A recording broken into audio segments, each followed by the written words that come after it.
అదే నేను చెప్పేది, అది మార్గమే, కాకపోతే దుర్మార్గం. అది ఎటువంటి దుర్మార్గమో మీరు లోక చదివారా? లోక 12:51 తెలుసా మీకు? ఐడియా లేదు. ఓన్లీ ఎయిర్టెల్ చూడండి.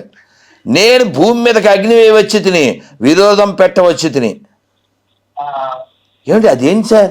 10 మందిని కలపాలి కానీ. ఇంకోటి చూడండి, మత్తయి 10:34, నేను భూమి మీదకి సమాధానం పంపవచ్చునని తలంచవద్దు, ఖడ్గమునే కానీ సమాధానం పంపుడికి రాలేదు. నేను ఒక మనుష్యునికిని, వాని తండ్రికిని, కుమార్తెకును, ఆమె తల్లికిని, కోడలికిని, ఆమె అత్తకును విరోధం పెట్టవచ్చు తిని. ఒక మనుష్యుని ఇంటి వారే వారికి శత్రువులు. ఏంటి సార్ ఇది? ఇటు గాడ్డేనా అండి? ఈ గాడుగాడు ఏమంటే ఇటు గాడ్డా? కొంపలో అందరికీ చిచ్చు పెడతా అంటే ఏంటి సార్ వీడు? అర్థం చేసుకో. ఏమంటే ఇప్పుడు నేను ఉన్నాను సార్, చర్చికి రమ్మంటే నేను వస్తాను సార్. మీది కొవ్వూరే కదా.